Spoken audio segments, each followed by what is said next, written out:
자, 인천 중산중학교 3학년 여러분들 반갑습니다. 자, 오늘은 1학기 중간고사 핵심 정리를 해보는 시간을 가져보도록 하겠습니다.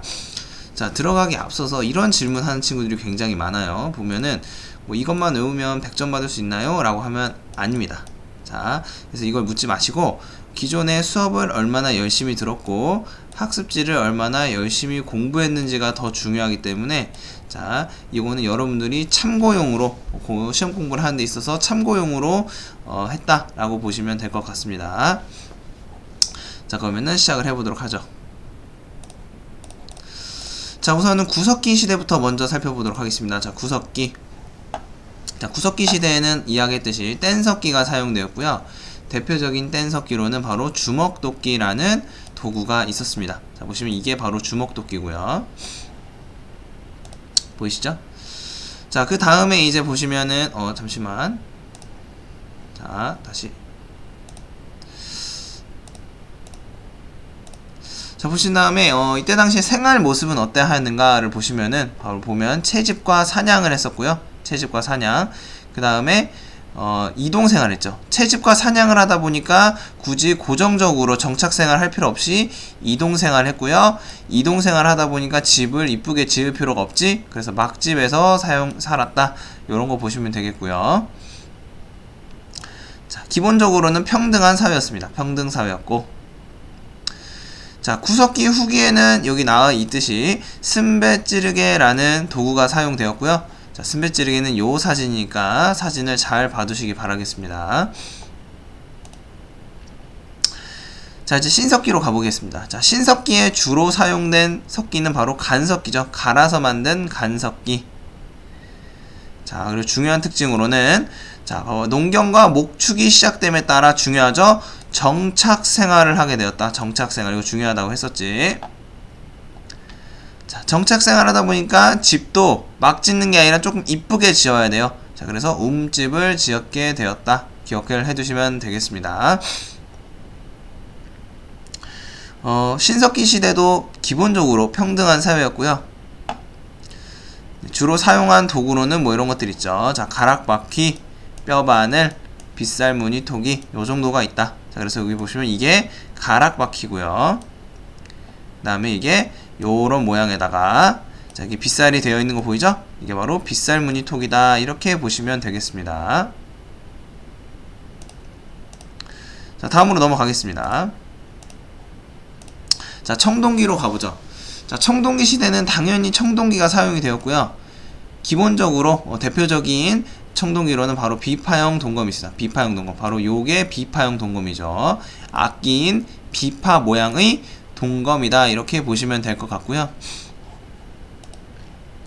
자, 청동기 시대의 계급이 발생했다는 것을 보여주는 대표적인 문화재로는 바로 고인돌이 있었죠. 고인돌. 자, 고인돌 이렇게 무거운 돌이 있고, 무거운 돌을 받치는 두 개의 돌, 이렇게 무덤을 만들어서 만들기 굉장히 어려웠으므로 당시에 계급이 있었다는 것을 알 수 있는 그런 것이 바로 고인돌이다. 이렇게 보시면 되겠습니다.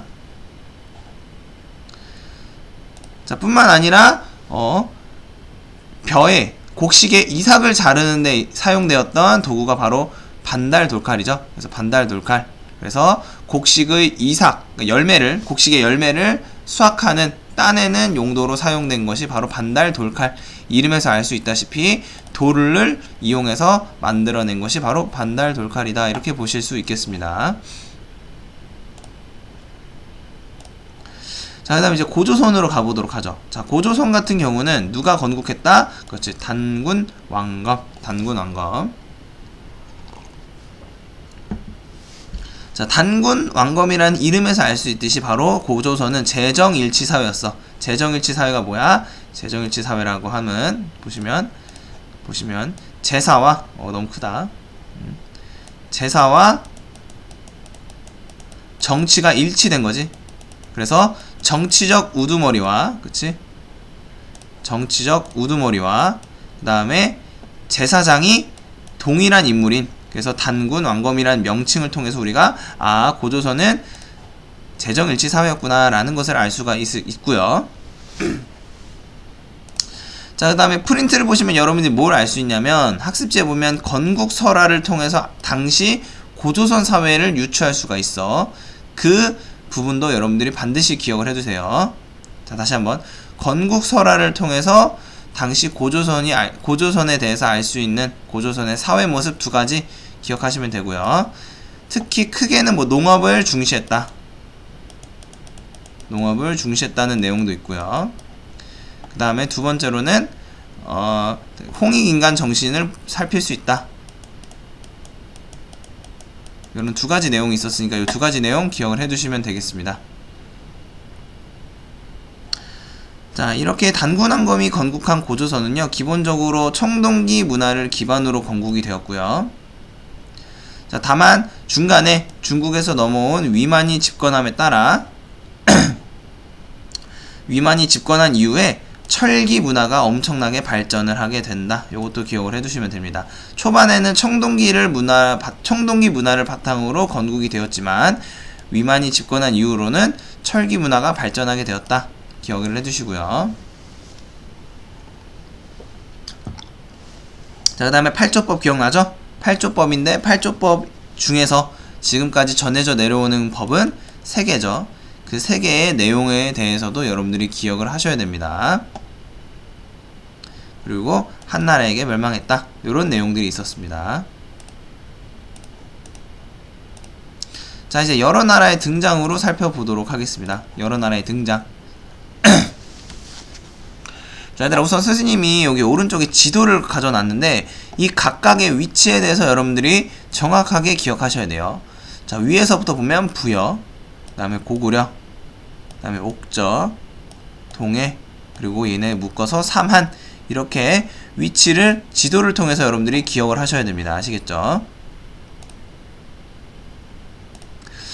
자, 그러면은 본격적으로 부여 먼저 보도록 하겠습니다. 부여. 자, 부여 같은 경우는 쌤 이야기했죠. 연맹왕국이기 때문에 귀족 집단이 힘을 합쳐서 건국한 것이 연맹왕국이고, 이 연맹왕국의 어떤 부족 이름이 마가, 우가, 저가, 구가, 가축들의 이름을 따가지고 그 가문의 이름을 지었었던 거 기억날 거고. 자, 쌤이 이거 중요하다 했죠? 제천행사로 영고가 있었다. 영고. 쌤이 이거 외울 때 부영고 이렇게 외우라고 했었죠. 그쵸?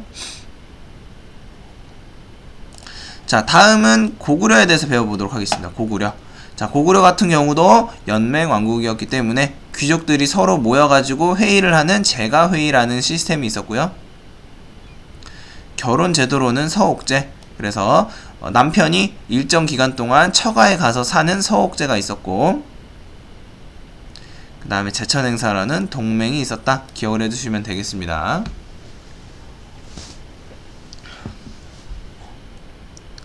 자, 그 다음에 이제 동해를 보면, 자, 동해를 먼저 보도록 할게요.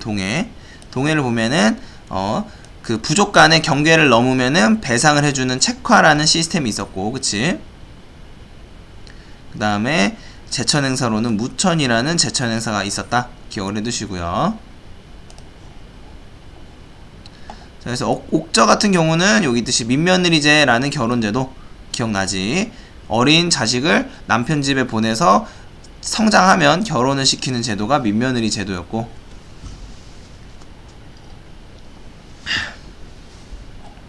자, 그 다음에 여기 사만도 있죠. 그래서 천군이 다스리는 신성지역인 소도 기억을 해두시면 되겠습니다.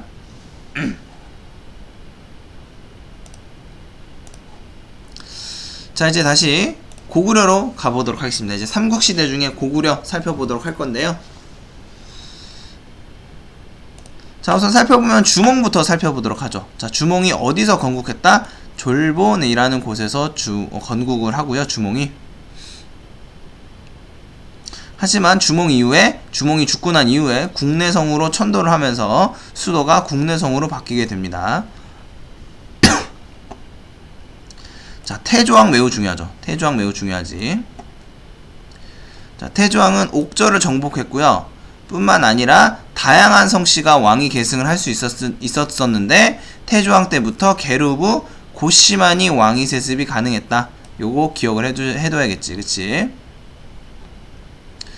자, 태조왕 시기에 초기 고구려의 어떤 기틀을 마련하였고, 중간에 가다가 위에 침입을 받았으나 중국이 분열된 틈을 타서 다시 성장할 수가 있었습니다. 중국이 분열했었지.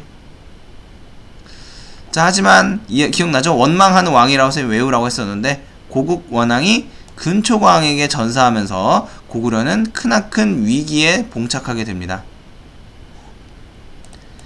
자, 이러한 위기를 극복하기 위해서 소수림왕은 불교를 공인하고요, 태약을 설립했고 율령을 반포했다. 이렇게 보시면 될 것 같고요. 선생님, 태약이 뭔가요? 율령이 뭔가요? 이런 거 지금 물어보면 안 되지, 그치? 이미 내용을 알고 있어야 되고 프린트에 적어 두었으니 참고하시길 바랄게요. 자, 다음 광개토대왕 보겠습니다. 자, 광개토대왕 같은 경우는 이름에서도 알 수 있다시피 광호란 광대한 영토를 개척한 왕이다. 이렇게 우리가 알 수가 있고요. 바로 중국의 후현을 공격해서 요동을 확보했고요. 뿐만 아니라 백제를 공격해서 한강 이북, 한강 북쪽을 차지하게 됐고, 또 독자적인 연호인 영락이라는 연호를 사용하기도 했습니다. 자, 이제 장수왕의 아들이죠. 다시 한번. 광개토대왕의 아들이죠. 자, 광개토대왕의 아들인 장수왕에 대해서 살펴보도록 하겠습니다. 장수왕은 뭐니뭐니 해도 중요한 걸 따지자고 하자면 이거 하나지. 바로 남진 정책이 제일 중요하고요. 이 남진 정책을 수행하기 위해서 수도를 국내성에서, 여기 국내성에서 평양으로 옮기게 됩니다. 자, 뿐만 아니라 고구려뿐만 아니라 중국의 다양한 국가들과 서로 인정하고 서로 경쟁하고 그런 견제를 하는 다원적 국제 질서를 유지했다. 기억을 해두시고요. 자, 고구려의 독자적 천하관에 대해서도 선생님이 배웠었지. 그래서 독자적인 연호를 사용한 것도 굉장히 독자적인 천하관을 엿볼 수 있는 것이고, 신라를 동쪽의 오랑캐로 표현함으로써 우리가 세상의 중심이다, 우리가 어떤 동아시아의 중심이다 라는 독자적 천하관을 알 수가 있다. 요거 중요하니까 꼭 알아두세요. 자, 선생님이 코로나에 감염돼가지고 지금 목 상태가 많이 안 좋아서 여러분들이 듣기 거북하더라도 조금 이해해 주길 바랄게요. 자, 다음은 백제로 넘어가도록 하겠습니다. 백제. 자, 백제 같은 경우는 온조부터 시작하지. 이 온조 같은 경우는 이야기했듯이 고구려 주몽의 아들로서 같은 핏줄이다 라고 이야기했었고요. 한강 유역에서 백제를 건국하게 됩니다. 자, 초기 기틀을 마련한 왕은 바로 고이왕인데, 고이왕이 마련한 것이 바로 관등제, 그래서 관리들의 등급을 정리한 제도다.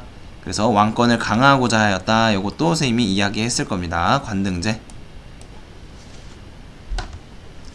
자, 이렇게 고이왕이 마련한 발전의 발판을 딛고서 최전성기를 구가한 왕이 바로 근초광인데요. 자, 근초광 같은 경우는 영토 확장으로 인해서 마한을 정복했고요.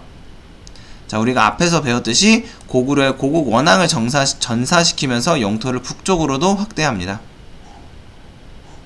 자, 뿐만 아니라 중국, 일본과 해상교류를 활발하게 하는데요. 특히 얘들아, 특히 여기 일본과 교류, 선생님이 목이 안 좋네. 자, 일본과 교류했다는 것을 알 수 있는, 대표적인 문화재가 바로 칠지도다. 이렇게 우리가 기억을 할 수 있어. 칠지도. 백제와 일본의 교류 상황을 알 수가 있는 것이 바로 칠지도다. 이렇게 보시면 될 것 같고요.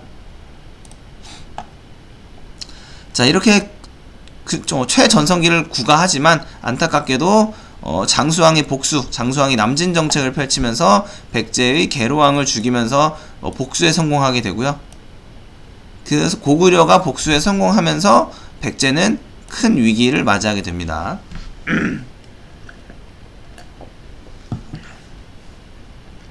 자, 이렇게 위기의 백제를 살리기 위해서 동성왕, 무령왕, 성왕이 엄청난 노력을 하게 되는데요. 살펴보도록 합시다. 자, 우선 동성왕 같은 경우는 고구려의 남진 정책을 대비하기 위해서 신라와 결혼 동맹을 맺었고요. 자, 뿐만 아니라 무령왕 같은 경우는 지방 행정을 정비하기 위해서, 지방을 통제하기 위해서 22개의 담로를 설치해서 왕족을 파견했었고요. 22담로. 그 다음에 중국과의 중국의 벽돌 무덤 양식을 본따서 만든 무령왕릉, 문화적으로도 굉장히 중요한 무덤입니다.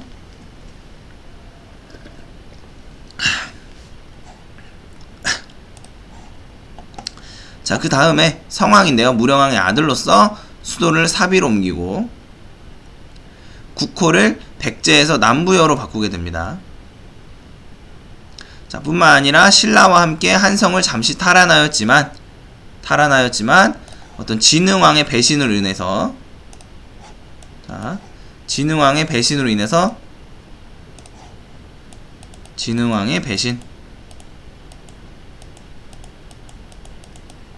인해서 사망하게 되죠. 그러면서 이제 한성을 다시 신라에게 잃게 된다. 요거 기억을 해두시고요. 자, 그 다음에 여기 백제의 수도 이동도 굉장히 중요하거든. 수도 이동. 자, 그래서 초반에는 한성, 여기 보시다시피 온조가 한성, 한강 유역에서 건국을 했었고요. 자, 계로왕이 죽고 난 이후에 웅진으로 도망치다시피 수도를 이동했고 성왕 시기에 이르러서 사비로 천도하게 되었다. 요것도 기억을 꼭 해두세요. 목소리가 점점 안 좋아지는데, 자, 잘 들어주시고요. 자, 보겠습니다. 이제 신라를 보면, 신라 같은 경우는 성장 그래프가 오른쪽으로 쭉 올라가지. 그래서 굉장히 바람직하다. 초반에는 굉장히 흐지부지했지만 확 올라가게 되었다. 요것도 선생님 기억을 하라 그랬었고요. 자, 우선 박격거세부터 보겠습니다. 자, 박격거세 같은 경우는 사로국이라는 굉장히 작은 진한의 소국인 사로국에서 출발했고요. 자, 그래서 요 시기는 이야기했듯이 박씨, 그 다음에 석씨, 김씨가 돌아가면서 이사금이라는 칭호로 불려가면서 추대가 되었었지. 박석김이 돌아가면서. 하지만 뇌물마립간이 등극을 하면서 마립간이란 칭호를 썼고요. 이사금이 아니라 마립간이란 칭호를 쓰게 되었고, 그치? 이사금이 아니라 마립간이라는 왕호를 뇌물마립간 때 처음 쓰게 되고요. 뿐만 아니라 이제 박씨, 석씨는 안 돼. 오로지 김씨만이 왕위 세습이 가능하게 됩니다. 자, 그렇게 시간이 흘러 이제 지증왕인데요. 여기 보면 마립간이 아니라 왕이라고 적혀있지? 그래서 왕이란 칭호를 사용하게 되었다. 언제? 지증왕 때. 기억을 해두시고요. 자, 기존의 신라의 어떤 국가 명칭, 국가의 호칭은 신라도 있고 설화벌도 있고 사로도 있고 굉장히 많았는데 지증왕 시기에 국호를 신라로 확정지었고 소로 경작을 하는 우경을 보급함으로써 경제적으로도 성장하게 되었다. 이것도 기억을 해두시고요.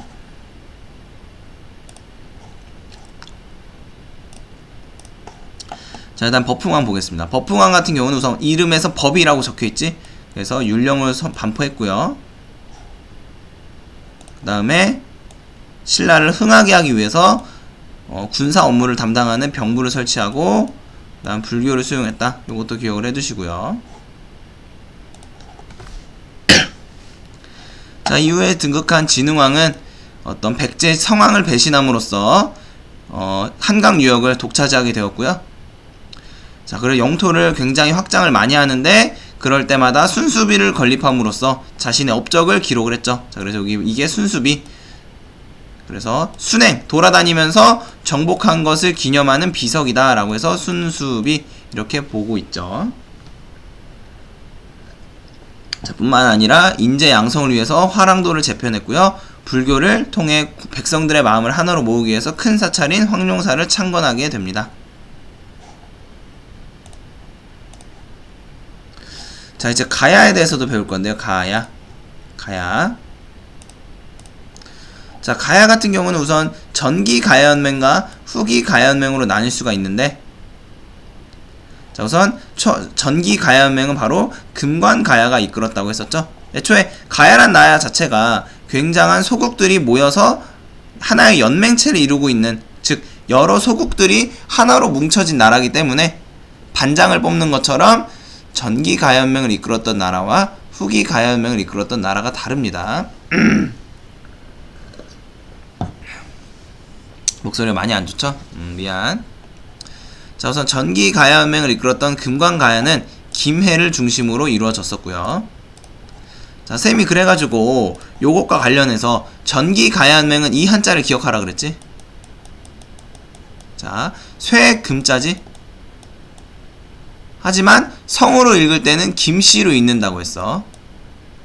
자, 그래서 우리가 이렇게 볼 수가 있는 거지. 자, 금관가야, 김해. 우리가 이렇게 보면 된다고 했었지. 그래서 김해를 중심으로 발달한 게 금관가야고요. 얘네는 신라의 버풍왕에게 멸망했다. 이것도 기억을 해주시면 되고요. 자, 이렇게 전기가야은맹을 이끌었던 금관가야는 광개토대왕의 신라 구원으로 인해서 세력이 많이 약화되었고요. 끝끝내 버풍왕에게 멸망당하게 되는 거죠. 얘들아, 광개토대왕의 신라 구원 때문에 금관가야가 망한 게 아니야. 이때 힘이 많이 빠지는 거예요. 자, 되었을 거고. 자, 이제 후기가야은맹을 이끈 것은 바로 대가야. 이거 어떻게 외우라 그랬어? 시간이 흐르면 흐를수록 사람의 덩치는 커지고 나이는 어떻게 돼? 많아진다. 고령, 많아진다. 그래서 이렇게 기억을 하라 그랬었지. 후기로 가면 갈수록 몸집은 커지고 대가야. 그 다음에 나이는 많아진다. 고령 중심. 요거 고령은 도시 이름이야. 고령. 김해처럼. 얘네 같은 경우는 진흥왕에게 멸망했다. 요것도 구별 지어서 기억을 해두세요. 자, 이러한 가야는 제철 기술이 발달했는데요. 즉 철을 제작하는 기술이 발달하는데 그 대표적인 제철 기술의 하나로서 등장한 것이 바로 덩이쇠이다. 이거 꼭 기억해두세요. 쌤이 이거를 수업 시간에 따로 언급을 안 했거든. 자, 이거 같이 볼 겁니다. 덩이쇠 중요하니까 꼭 알아두세요. 가야의 제철 기술의 발달을 보여줄 수 있는 유물로서 덩이쇠가 있다. 기억해두시고요.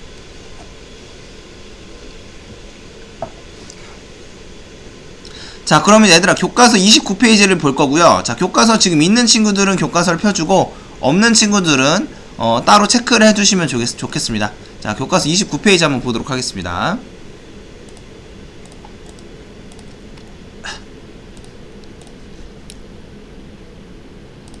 자, 교과서 29페이지 보면 요런 내용이 있어요. 자, 보시면 여기 써있지. 금관가야가 등장하게 되었다. 그쵸? 자, 그래서 가야은맹을 형성하였다. 전기가야은맹을 이끌었던 거지. 자, 그래서 뭐 제철 기술이 굉장히 발달했다라고 나와 있고요. 자, 여기 뭐 써있어. 자, 중요합니다. 질 좋은 덩이쇠. 덩이쇠는 어떻게 생겼냐면 아까 우리가 봤던 거지. 이게 덩이쇠야. 이게 덩이쇠야. 덩이쇠.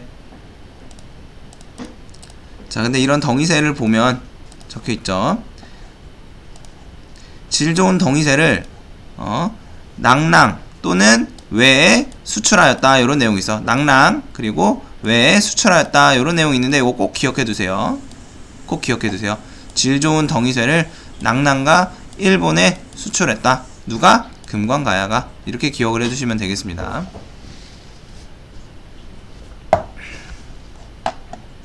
되었죠? 자, 이제 삼국의 고분문화 살펴보도록 하겠습니다. 고분문화. 자, 우선 고구려 백제 같은 경우는 초기에 돌무지 무덤이었고요. 신라 같은 경우는 돌무지 덧널 무덤이다 라고 적혀 있었고 어떤 무덤인지 쌤이 이미 설명을 다 했습니다. 자, 여기 보면 석촌동 고분이라고 적혀 있는데 애초에 석촌동이라는 게 석촌호수 기억나니 얘들아? 석촌호수 아니? 석촌호수? 그치? 롯데월드 있는 곳이 석촌동이지. 그치? 그래서 백제의 문화재야. 그래서 백제의 돌무지 무덤이라 할 수 있습니다. 돌무지 무덤. 쌤 이거 다시 해볼게. 자, 백제와 고구려의 초기 무덤은 돌무지 무덤이었고요. 대표적인 돌무지 무덤으로서 석촌동 고분이 있다. 이렇게 보시면 되겠고요. 자, 신라의 초기 전기 무덤은 바로 돌무지 덧널 무덤이다. 이렇게 보시면 되겠고요. 자, 후기로 가면 갈수록 삼국의 고분 문화는 고분 스타일은 굴식 돌방 무덤으로 굳혀지게 되고요. 통일이 되지. 자, 쌤 이야기했어요. 굴식 돌방 무덤의 특징 두 가지 반드시 기억하시라고 했었어. 그치? 요 두 가지 쌤이 이미 설명을 많이 했기 때문에 굳이 또 설명하지 않을 거고요. 자, 여기 보시면 강서대묘라는 묘에 사신도라는 벽화가 있어. 그래서 우리는 이렇게 벽화가 이렇게 그림이 그려져 있으니까 굴식 돌방 무덤이구나, 이렇게 우리가 판단할 수가 있는 거지. 그치?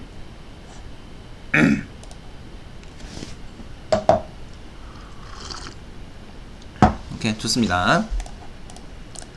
자, 삼국의 불교 문화도 살펴봐야지. 자, 그래서 이야기했듯이 고구려, 백제, 신라를 따로따로 기억을 해야 되고요. 고구려 같은 경우는 금동, 연가, 칠려면, 열의 입상 이렇게 생긴 거고요. 백제 같은 경우는 미륵사지 석탑, 우리나라에서 가장 크고 가장 나이가 많은, 가장 오래된 석탑이 미륵사지 석탑이다. 자, 뿐만 아니라 신라의 분황사 모전석탑, 전탑, 즉 벽돌탑을 모방해서 만든 것이 모전석탑이었고, 이것은 신라 거다, 이렇게 기억을 해두시면 되겠고요. 자, 이제 거의 다 왔습니다. 자, 이제 마지막 수나라와 당나라의 고구려 침략을 살펴보도록 하겠습니다.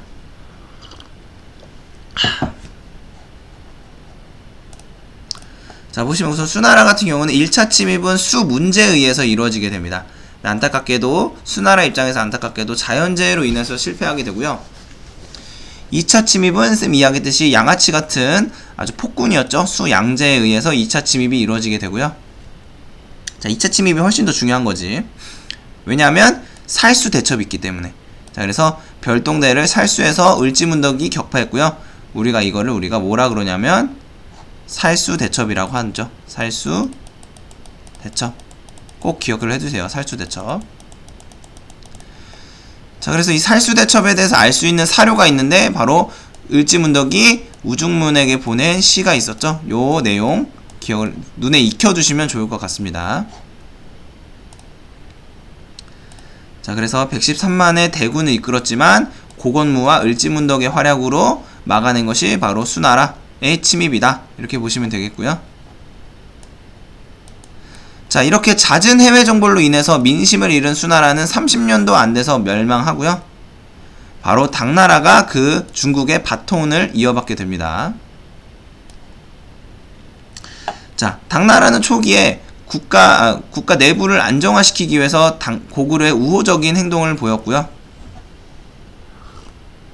고구려에 굉장히 우호적인 스탠스를 취했었어. 하지만 여기 있듯이 당태종이라는 인물이 즉위를 하면서 고구려를 압박하기 시작합니다. 자, 이에 대응해서 고구려는 천리장성을 축조함으로써 대응을 했고요. 이 천리장성의 축조 책임자인 연개소문이 쿠데타를 일으키자 당태종이 이것을 구실로 침공을 하게 되고요.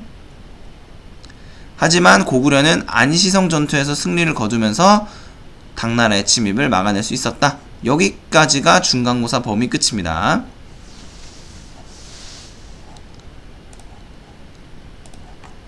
자, 그래서 선생님이 맨 앞에서도 이야기했듯이 이것만 외우면 100점을 받을 수 있느냐, 그건 아니야. 하지만 도움이 많이 되었을 것 같고요. 자, 수업 그리고 학습지를 꼼꼼하게 보는 것이 중요할 겁니다. 그래서 요 영상은 선생님이 유튜브에 올려둘 테니까 시험 전에 한번 정리한다는 생각으로 여러분들이 공부하면 좋을 것 같습니다. 자, 일단 오늘 여기까지 할 거고요. 오늘 고생 많았고 우리 중간고사 시험 잘 볼 수 있도록 합시다. 아시겠죠? 자, 오늘 여기까지 하겠습니다. 고생 많았습니다.